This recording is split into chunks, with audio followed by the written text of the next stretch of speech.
We're having conscious conversations today with Channel Factory and Lynn Branigan from She Runs It, the CEO and president. We're so excited to have her. We just came off of a women's leadership breakfast where we talked about empowering stories, and Lynn asked the most amazing questions that got us crying and laughing at the same time. And we're here at the Possible Conference in Miami. Lynn, how has Possible been for you so far? Oh, I think we've had a great time. Can't beat Miami. It's fabulous to be here. The weather's beautiful.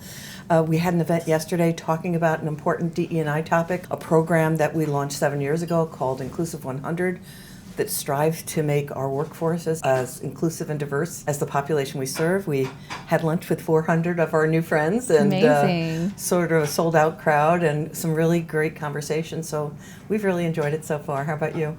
It's been great so far. I mean, Miami, can't complain, beautiful sunny weather, Right. but it's just amazing to see the turnout and to see so many people here to like support each other in the industry and like share their stories. Tell us about this luncheon yesterday. Like, what were some of the stories and things that were shared? Well, we do a survey annually in partnership with a company called Saramount that tries to anonymously allow companies to measure their progress on inclusion, representation, and culture. So we share the findings each year. We have tailored the survey for the most recent year to be more reflective of our industry. We define as marketing, media, and tech. We streamlined the application. We asked some open-ended questions that would try to get at things like understanding why attrition is happening, understanding AI in the workforce habits and the hiring process, understanding how, in client RFPs, we could be more intentional about probing about how they plan to approach client-facing work with the teams that they have, those kinds of things. So we looked at the study from the past year and some of the qualitative findings from the new study and had a great conversation with executives from General Motors and Unilever and UM and an ad tech company called Teads, which was a great sponsor behind this work, to really talk about the state of what DE&I is like. It's challenging. And we talk about the fact that without a crisis in the news about DE&I, there seems to be a waning of interest on the part of leadership to contribute progress towards this effort. And employees react, and they sort of step back, and sometimes they step out of our industry because of that. Yeah, so it's been an amazing, like, seeing how the past few years or even the decade has been for women as well as minorities in the workspace. What are some trends that you have spotted and things that have been changing, and even in the last 2 years that you've seen? Probably one of the biggest changes that I've seen is that women tend to be leaving marketing, media, and ad tech. So if you look at the employee workforce in our industry or in all industries, typically it's 50-50 women and men. In 2021, that started to change. And what we found was that women all of a sudden only represented 35% of our workforce. Fascinating. Across industries, it's still 50-50, but in our industry, it was 35%. Last year, it went up to 37%. So we see something going on there with workforce dynamics, whether it's the pandemic, whether it's the next generation of leaders wanting something different than we've seen in our careers. We're still digging into that, but it's there. Yeah.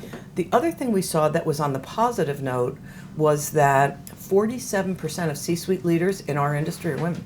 And that's up from 30% just a year ago. That is really great. So that's a very exciting trend. And we're watching compensation. So if you look at the top 20% of wage earners, only 32% of them are women. So that's lagging. So we're going to watch that stat. So on the women front, I would say those are some of the biggest findings. Interesting. So tell us more about your organization, She Runs It, and what how did you create this org and what did you set out to do with it? Well, a lot of people ask me why I created She Runs It, and then when I tell them it's 112 years old, they realize I'm not 112. I didn't start it. Not at all. But the organization was founded in 1912. By a woman and her husband, because at that time business was conducted in men's clubs. Women could either not go or could sit in the balcony and watch as long as they didn't speak. And we wanted to give more women a seat at the table in our industry. That's why Christine Frederick and her husband started the organization. Fast forward 112 years, we rebranded to She Runs It in 2016 because our industry was becoming larger than advertising, and we're larger than New York. We now serve almost 6,000 members in 44 states and 15 countries. I came to the organization 12 years ago because it was time to give back. It was time to take all the experience I gained as a media person in this industry and sort of sprinkle good in the next generation of leaders. So the organization's mission is to pave the way for more women to lead at each stage of her career in marketing, media, and tech. And we do that by hosting the largest mentoring program in our industry. We put about 1,000 people through that program each year. It's 2 9-month programs. We have networking events. We keep you current in our industry. We pay off student loan debt. We invest in our DE&I initiative, Inclusive 100, as we've just talked about. And we celebrate executive achievement through awards events. That's amazing. I mean, as somebody that has been to a few of the She Runs It event and even like honored at the Working Mothers of the Year awards, I can see like the good that you're bringing into their industry. So going back to what you said earlier about looking back at like research, you're noticing like there's a trend where you've seen an increase in women in C-level suite. I have to say, like, a part of it could be like your organization that is helping women like me and women like all the others out there that are like helping them find their voice and helping them feel empowered to like speak up and advocate for themselves, but also giving them like resources like mentorship to know that there's somebody out there for them to help, especially as women. It's a very gratifying thing. Sometimes you find that people will say, I got my first job from She Runs It. I met my first mentor at She Runs It. And to see the impact the organization has made on so many people. I didn't know Advertising Women of New York 12 years ago. I didn't know of the organization. My business was outside of New York, so I didn't participate in regular New York City events. I can't imagine what my network would be like, because it's pretty big right now, if I joined the organization when I started. And one of the things I notice about leaders, if you look at the people that, some people I really admire, like a Jackie Kelly from IPG, a Lynn Lewis from Media Brands, so many other leaders, they're joiners. They say yes, and they get involved in things. And they give as much as they get too, because the organization gives back to them as well. But I've made really great friends through the organization, and I love that when people, I got an email this Saturday. A woman was moving to New York, and someone said, "You've got to join She Runs It." So those are very gratifying experiences for that I get to enjoy, and my staff does too. I mean, that's how I found about She Runs It. Is our New York team was so ingrained in the organization that they brought it out. I'm based out in LA, so I felt like She Runs It was like more focused in the New York region at a certain time, and then during the pandemic in 2020, our team in New York like introduced it to the rest of us, and like since then we've just been like so involved, and we just love like the mission and what you all have been doing. So tell us about like the she and She Runs It, because in the last few years, right, especially in 2020, like there's been a conversation around like allies and community and conversations around it where it's like it's not only women, but others that also feel like they are, or they relate to women and what they're going through too, but they also are going through things. So how have you like evolved the organization to be inclusive of them as well? Well, that is a really good question. And I remember when we rebranded, somebody said, well, who is she? I thought, I didn't ever think I'd be asked that question. Who is she? I thought that the answer was, she's a woman. And then I realized in this very fluid world we live in, where there are people who identify as non-binary or were biologically born as women but don't identify as that anymore, we were excluding them from the conversation. So I learned through conversation with people of different ethnicities and different backgrounds that she is anyone that faces the challenges that women face. And we often say that we are for women and the men who cheer them on. So we're for the allies and the sponsors who believe that anyone who identifies as a woman deserves the support to be lifted up to achieve whatever she wants to achieve.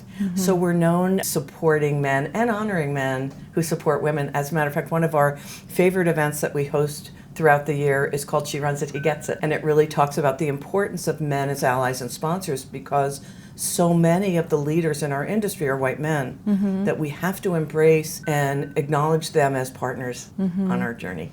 Absolutely. Do you think a part of also including them in the conversation, especially like at the Working Mother of the Year award show, there was husbands, but also peers and bosses that were there that were also male, but do you think also including them in the conversation helps them maybe understand it more. Like, it's not only like you're supporting the women that you're here to, but to understand like the challenges and the plight and the things that we go through as women, and for you to hear that, hopefully you're making more conscious decisions as well to be supportive and inclusive of others, right? And not just a she.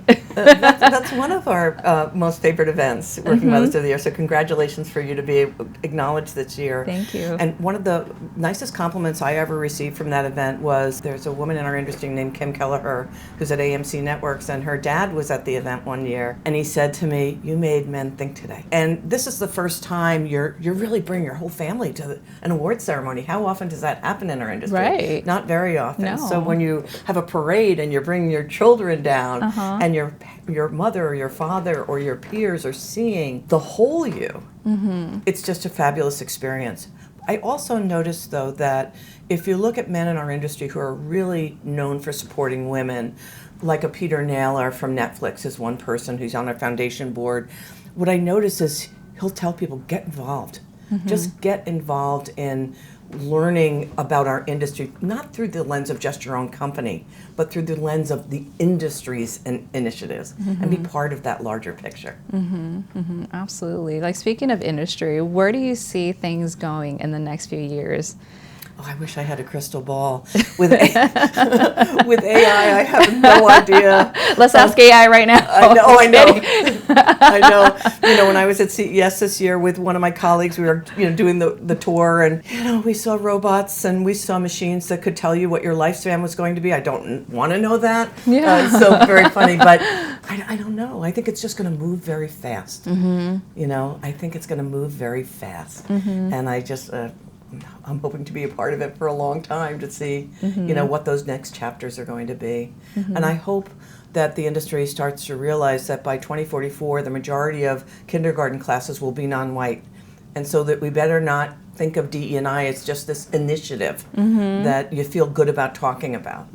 But they understand that if you don't start having your workforces be inclusive of your customers, you're going to lose out.